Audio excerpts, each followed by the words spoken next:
Assalamualaikum warahmatullahi wabarakatuh. Di sini bersama saya Faris Aditya Ramadan.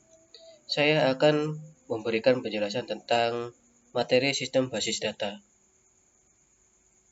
yang mana dimulai dari definisi.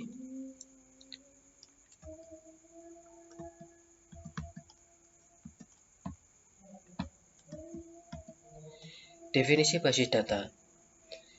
Basis data atau database dapat kita ilustrasikan sebagai sebuah lemari arsip, di mana di dalam lemari arsip tersebut tersimpan banyak sekali data-data yang sifatnya sedemikian rupa terorganisasi, sehingga mempermudah kita dalam mengelolanya. Prinsip kerja basis data adalah pengaturan data atau arsip dengan tujuan kemudahan dan kecepatan dalam pengambilan data yang efisien. Sistem basis data ini merupakan perpaduan antara basis data dengan sistem manajemen basis data atau DBMS. Sistem ini juga memungkinkan beberapa user ataupun program lain dapat mengakses tabel-tabel yang merupakan isi dari sistem. Komponen-komponen sistem basis data.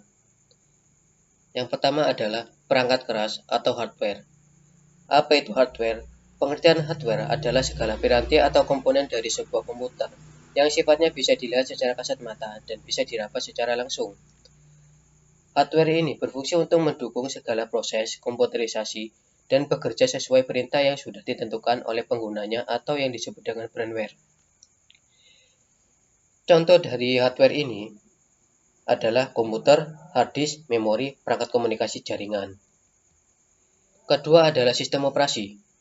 Sistem operasi adalah sistem program yang menjalankan sistem komputer, mengendalikan resor komputer, dan melakukan berbagai operasi dasar sistem komputer. Dengan kata lain, sistem operasi adalah sistem yang mengendalikan operasi dasar dan memastikan sistem dalam komputer dapat berjalan dengan semestinya. Contohnya yaitu Windows, Unix, dan Linux. Ketiga adalah database.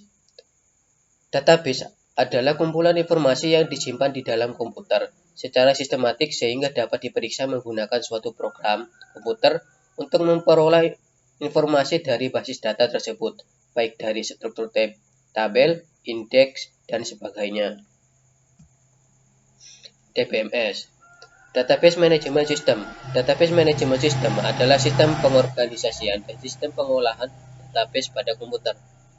Perangkat lunak ini membantu memelihara atau juga memaintain data dalam jumlah besar dengan tujuan agar tidak terjadi kekacauan dan dapat dipakai oleh user dengan kebutuhan. User. Apakah itu user? Tentu kita juga tahu ya, apa itu user. Terlebih lagi kita setiap hari yang selalu bergantung menggunakan teknologi informasi masa kini. Nah, tentu pengertian user tersebut adalah pemakai atau pengguna suatu teknologi informasi. Yang terakhir adalah perangkat lunak lain. Aplikasi merupakan program komputer atau perangkat lunak yang mana dalam pemanfaatannya kemampuan komputer secara langsung mempermudah pengguna dalam melakukan suatu tugas yang diinginkan. Abstraksi data. Abstraksi data merupakan tingkatan dalam melihat bagaimana menampilkan data dalam sebuah sistem database. Data yang tersimpan dan tersembunyi dalam database dipelihara dan terorganisir, sehingga seringkali data yang terlihat oleh user berbeda dengan data yang tersimpan secara fisik. Terdapat 3 level dalam abstraksi data. A. Level fisik atau physical level. Level fisik ini merupakan level terendah dalam abstraksi data, sehingga memperlihatkan bagaimana suatu data yang disimpan.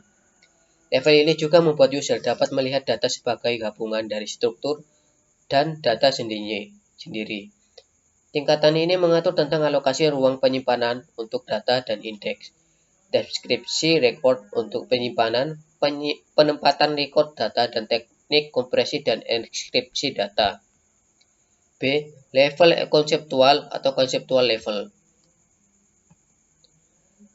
Tingkatan ini menggambarkan data apa yang sebenarnya disimpan dalam database, serta hubungannya relationship dengan data lainnya. C. Level pandangan. Tingkatan ini merupakan tingkatan tertinggi dari abstraksi data, yang mana pada tingkat level pandangan itu sendiri hanya menampilkan sebagian dari database, karena tidak semua user membutuhkan semua data dalam database. Bahasa basis data. A. Data Definition Language atau DDL.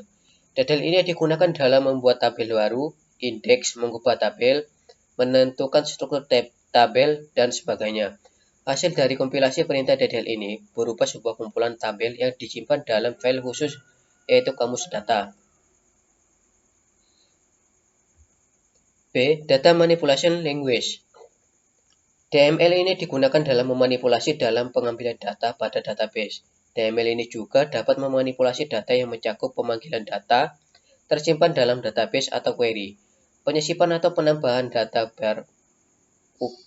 database atau insert, penghapusan data dari database atau delete, dan pengubahan data pada database atau update.